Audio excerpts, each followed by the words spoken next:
Nih, sedikit saya berbagi ya, yang guru-guru kami ajarkan itu, kalau berzikir pakai lisan, hatinya mesti nyambung. Karena itu kenapa bilangannya banyak, untuk melatih hati sampai nyambung. Gitu. Makanya disebut zikir. Zikir itu nyambung, artinya ingat. Zikir itu ingat, diucapkan berkali-kali itu untuk menyentuh hati supaya ingat. Antum saya ingatkan, besok hari Senin ya. Ya. Besok hari Senin. Besok hari Senin. Besok Bu hari Senin. 4 kali saya ingatkan, enggak ingat juga. Itu kalau bahasa Jepang itu tong teingen namanya. Masa 33 kali nyebut enggak ingat juga? Maka dari itu ulama itu karena tajam hatinya, firasatil mu'min haqqa, firasat orang beriman itu kalau semakin dekat dengan Allah semakin tajam. Lihat si fulan datang ingin perbaiki hati. Ya, oh, udah kamu istighfar aja 100 kali. Kadang-kadang melihat, ya, oh ini keadaannya seperti ini. Ada seorang syekh di Saudi kejadian, itu ahli Quran, suka menerima setoran Quran. Nah ini bagus nih, satu kali datang seorang pemuda, mukanya udah kusut, banyak masalah. Datang ke syekh itu mengatakan, Syekh, aqrinil Quran, tolong bacakan pada saya Al-Quran. Pemuda ini benar tuh. Sebab kalau mau tenang, maaf ya, ada banyak masalah atau yang sedang dihadapi, jangan banyak curhat di tempat yang tidak benar. Ya, media sosial itu tempat yang tidak benar untuk curhat. Allah sudah berikan medianya. Ruangnya ada, masjid, datang ke masjid. Antum baru masuk aja, sebagian ketenangan sudah hadir. Wudu, atau buka mushaf.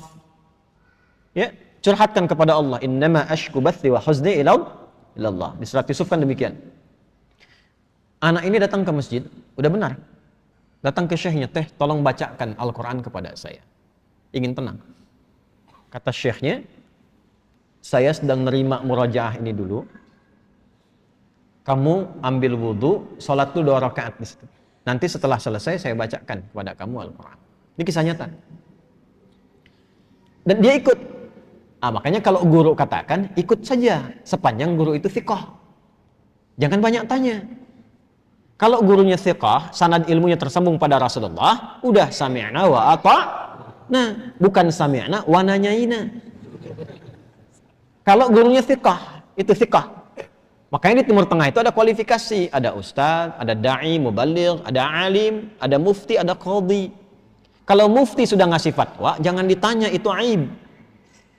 Apalagi ilmunya nggak nyampe. Ya, cuma problemnya kan di kita disebut ustaz semua. Sehingga sulit bedakan mana yang thiqah, mana yang tidak thiqah. Tapi kan kelihatan dari kapabilitasnya, latar belakangnya macam-macam. Kalau ada orang thiqah, ikuti. Itu diikuti wudhu beliau, langsung ke bagian terdepan sholat. Saf depan. Nah, si guru ini ketika melihat itu sengaja agak dilamakan tuh yang merajaah, tambah lagi sampai 30 menit. Ya, begitu selesai si pemuda itu sholat 2 rakaat dan dia menunggu sambil baca Quran, dia baca, dipanggil oleh syekhnya setelah selesai. Ta'al ya. Begitu datang, sekarang sudah selesai, saya ingin bacakan pada engkau Al-Quran. Apa kata anak muda itu? Sudah syekh, saya sudah merasa enak sekarang, terima kasih katanya. Tidak jadi dibacakan Quran, langsung pulang. Muridnya penasaran, Syekh, apa yang terjadi? Perhatikan baik-baik, jaga kalimatnya ya. Perhatikan baik-baik. Saya melihat ketika dia datang, itu rohnya sedang lapar. Rohnya sedang lapar. Ini bahasa majas maksudnya. Karena saat masuk tadi, mukanya itu kusut. Tapi begitu dia sholat, baca Quran, datang lagi mukanya sudah cerah. Kelihatan. Orang kan kalau punya beban, dengan tak punya beban, dari wajah kelihatan kan? Ya? Jawabannya sederhana. Saya melihat rohnya sedang lapar. Di tubuh manusia itu kan ada 3. Ada fisik, ada akal, ada roh. Masing-masing butuh makanan. Fisik, makanan pokok. Ya? Habis ini misalnya ada sarapan berjamaah. Kalau ada. Misal. Nah, itu untuk fisik. Untuk fisik. Ya. Ada yang untuk akal. Itu ilmu. Iqra bismi rabbikal ladzi khalaq. Afala yanzuruna ilal ibili kaifa khuliqat atau afala yatadabbarunal Quran. Ngaji, belajar itu untuk akal. Tidak dipakai akalnya, tidak diberi makan, tidak belajar, tumpul. Itu pusing juga. Kalau ada orang sehari nggak belajar, itu tumpul, itu pusing itu.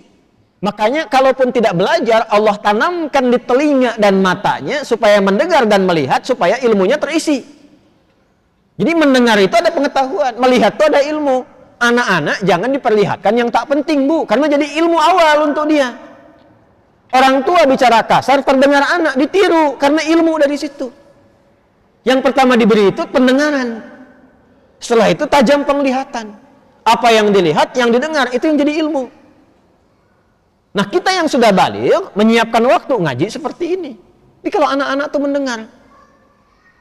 Saya waktu malam Jumat tuh masih ngisi itu offline. Itu pernah satu kali mengajar, ada anak jalan. Tuh bahagia mereka. Itu dunia anak-anak memang begitu. Jalan, ngobrol, naik ke pintu, bangku didorong-dorong, gitu kan?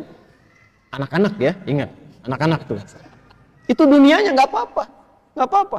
Satu kali orang tuanya mungkin melihat, wah ini khawatir mengganggu ke yang lain. Bagus orang tuanya. Dibawa keluar. Begitu mau dibawa keluar, saya bilang tunggu sebentar. Tunggu. Biar aja dulu, karena saya tidak merasa terganggu. Biar dulu. Boleh jadi orang tua yang menyimak pun, maaf, yang ditangkap tidak lebih banyak daripada anak itu yang kelihatan bermain.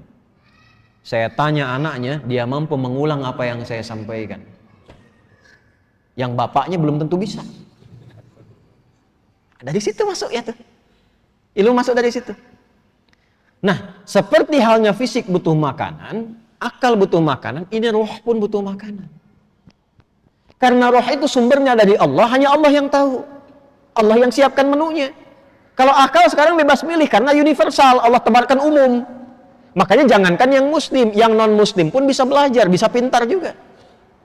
Makanan universal. Jangankan yang beriman, yang tak beriman pun makan juga secara fisik. Tapi roh ini nggak bisa dicari. Allah hidangkan langsung, karena sumbernya langsung dari Allah. Quran surah 17 ayat 85. Yas'alunaka 'anil ruh, qulir ruhu min amri rabbi. Roh itu dari Allah. Karena itu menunya langsung Allah berikan. Itulah menu yang terkumpul dalam ibadah. Salat, baca Quran, itu semua itu kebutuhan roh. Jadi kalau nggak salat, gelisah rohnya. Cari terus gitu. Meditasi apa macam-macam cari. Karena nggak dapat bagiannya. Syekh itu mengatakan, itu rohnya sedang lapar. Begitu diberikan makanannya, kembali sehat.